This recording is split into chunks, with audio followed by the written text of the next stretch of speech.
Hello and welcome. My name is Xander. I will be your instructor through this tutorial. Now, this tutorial is actually part of a whole course which you can access the first stages for free here on YouTube. Now, in this tutorial, I might mention resources and other tutorials. Do check out the link in the video description, which will take you to the playlist, and also there will be a link to the resources so that you can access and follow along here on YouTube. Now, if you like this course, you found it useful, and you want to take that next step, you can find this course over at Udemy. All the links to the resources can be found in the video description. Now, don't forget, also subscribe to the channel for weekly promotions, discounts, and free course giveaways. If you remember, a foreign key or one-to-many relationship is very similar to how we set up the one-to-one relationship. We do require a foreign key. But if you remember, with the one-to-one relationship, we made the foreign key field unique to ensure that we created a one-to-one relationship. If we take a look at our ERD, we do have a one-to-one relationship between stock management and products. The foreign key is within the stock management table. So we're going to need to make sure that if we enter any stock records, that there is a corresponding product with an ID that matches the record that we're going to insert. Right, so let's start by identifying if there are any products in the product table. So select all from products. Okay, so it looks like we do have one row, and that's going to have an ID of 2. That's important to remember, of course, if we're going to insert into a stock management table. So if you don't have any stock in products, then you can go ahead and run this command. Right, so let's take a look at inserting into stock management. So it's a case of just checking out the ERD or the data table, and then identifying what is required. So I think we're going to need product ID. So that's the ID of a product that is found in the product table. So that's the foreign key. We have quantity, and we have last checked at. So notice this time we're going to use now. We have previously seen an example of inserting into a date-time field. We did that manually, of course. So now we're going to use now, which is a built-in function that returns the current timestamp. So when this query is executed on the database, the now function is going to be initiated. It's going to grab the date time and insert it into our record. Let's take a look at our table for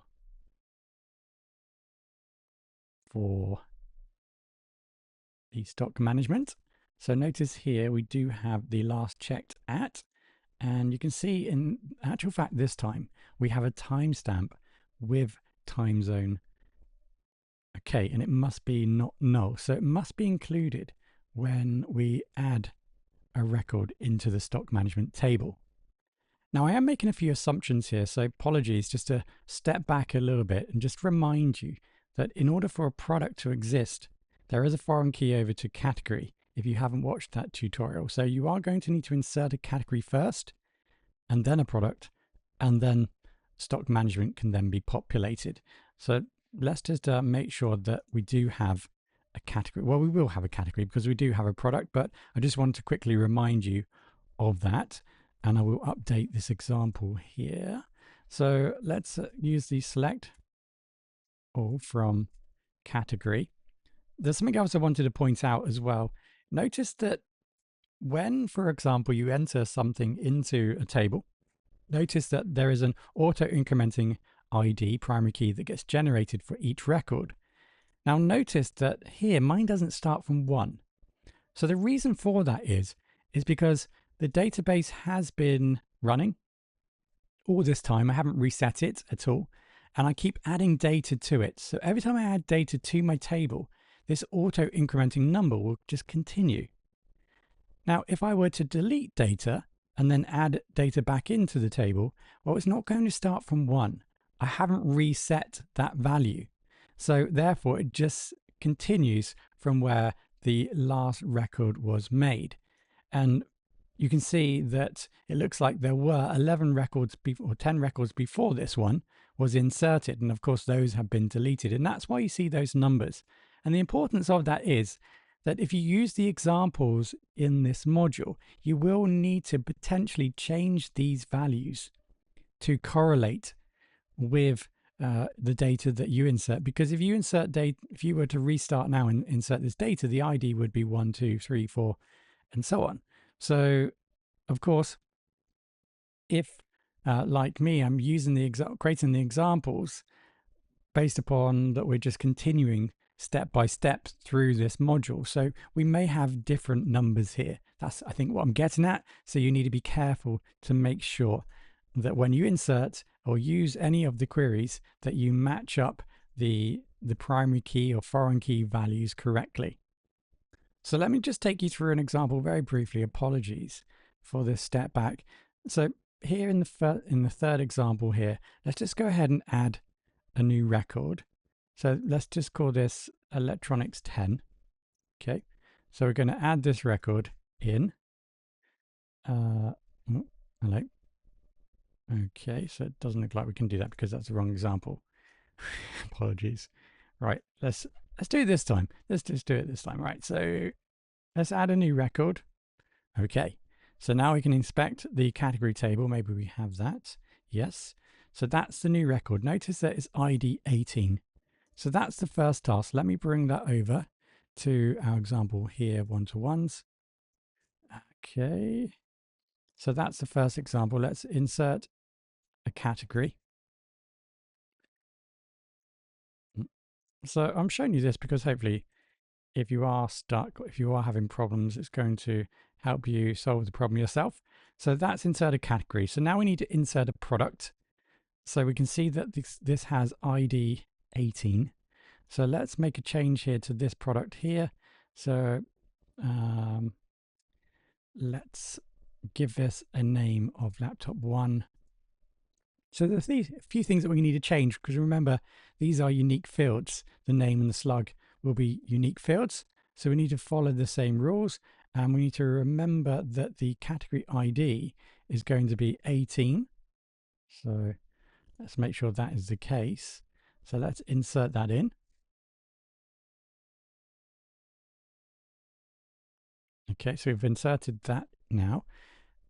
And now we can inspect the product table, the products table. Okay, so we now have our second record. And you can see that has an ID of 3. This second is a bit jumbled up there, but you can, if I zoom out, you'd be able to, or if you zoom out, you'll be able to see all the records in a row. So that's going to be ID 3, right? So now we can go ahead and add a record in the inventory table. So we've seen an example of what happens when we don't enter a correct value. So now let's enter a correct value for the product ID in the foreign key in the stock management table. So we're now going to make this record of 3. So that's going to be a reference to this laptop.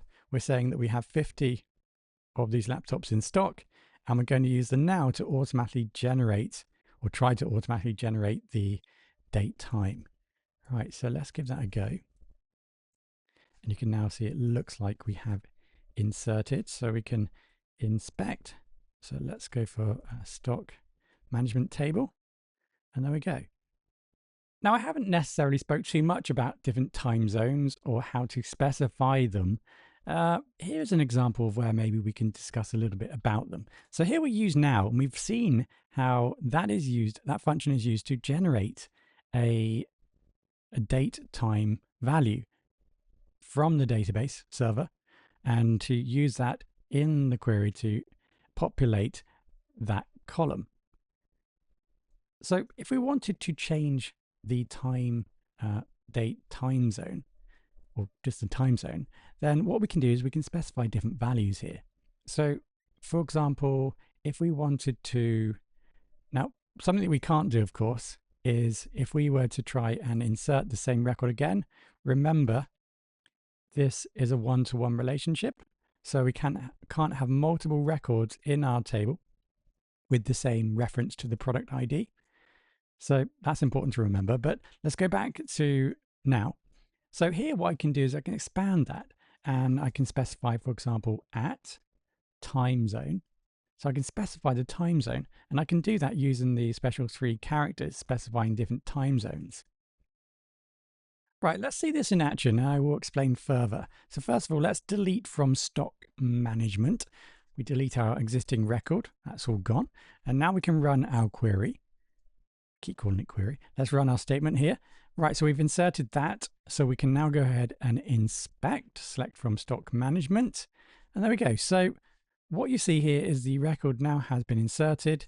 And we can see that the time and date is exactly the time and date that I just run that statement and saved that row into the database. So we have the date, we have the time, and we also have this number here, which represents a fractional part of the second, so milliseconds or microseconds. And then we have the +00 to represent the time zone. In this example, we used UTC, which is, I'm going to describe as the standard time. So this is the coordinated universal time, and everything else is based upon that. So if you're working or live in the Eastern Standard Time, that would have a -5 difference from the UTC time. If you are, for example, in Central European Time, there will be a plus or 1 hour difference from UTC, +1. Right, so what's important here is that when we specify this time zone, the date and time will be saved based upon that time zone. Right, so let me just show you an example of that. Let's change that, for example, to Japanese Standard Time, which is +9. So let's use that. So we go ahead and delete from stock management again, and we go ahead now and run this. So we've inserted that. Now let's take a look.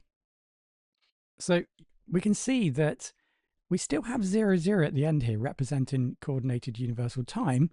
We'll explain that in a minute. But this time you can see that it has the date, which is correct. That's where the current date as a recording. But the time here is, like I said, with Japanese Standard Time, +9. So in actual fact, the time of recording is 1:35, but this saves it as Japanese Standard Time. That's what this at time zone is going to do. Save it based upon the time zone that you specify. Now, the reason why we see this +00 representing UTC and not the Japanese Standard Time is because when we use now, it will always return the current timestamp in the session's time zone. So if you wanted this timestamp to be displayed in JST, then you can set your session's time zone before inserting or querying your data. So let's go ahead and do exactly that. So I'm going to set the time zone, and there's different ways of working here. So we can use names like this for different time zones, or we can specify the acronym here, JST. So I'll go ahead and set age in Tokyo, which is JST, Japanese Standard Time. And now what I can do is run the select again. So let's run select from stock management. And you can see this time we're actually supplied the correct time zone. So why does it now read 07:35? Well, that is because it's 9 hours after the original insert where we saved it as 22:35. So when we originally saved this, we saved this based upon that our setup was in UTC. So we saved this based upon 9 hours after the UTC, my time, my current time. Okay, so that is what is saved in the database. So now we've switched to the time zone of Asia. And because of that, when we query, we now +9 to that number. So again, we get an extra 9 now on top of that because we made that change. And we now see 07:35, which is 9 hours after 22. What we need to do is remember, although we specified the time zone, we were set, or the Postgres database was set to UTC. So the timestamp used in the database will be that UTC timestamp of 00. So we're simply plussing 9 now because we set the time zone for our system to Asia, to JST. That would just +9 anything inside of our data. Well, hopefully that confused you enough for you to explore further. Let's set the time zone back to UTC so that we can continue as per usual, unless you're working in a different time zone, in which case it may already be configured for that. So I think what we have there is a rule that if we don't specify at time zone, it's going to use the system's default time zone. And that is something you can change. And I've just shown you how to do that by using set time zone. I will add a note there for you, so you know how to do that. Set time zone. Chill fact. We will comment that out and not the code. Okay, so I'll leave that there for you to have a go. So you can use either, you can ask ChatGPT for the different time zones, either in this text format or by using the acronyms. So I almost forgot what tutorial we were working on there, but that was one-to-one inserts. We saw that it's very similar to the foreign key insert. We need to remember to ensure that we have records, related records created in other tables so that we can correctly reference those records when inserting data into tables that have foreign keys, even with the one-to-one inserts. We have seen the one-to-one in action in regards to the foreign key for the one-to-one table was set to unique. So we saw that we couldn't enter multiple records that had the same foreign key value. And of course, we've learned a little bit more about the different time zones and how to configure the application Postgres with a default time zone, and also how to save records using different time zones, or at least how to save records where we can specify times in different time zones.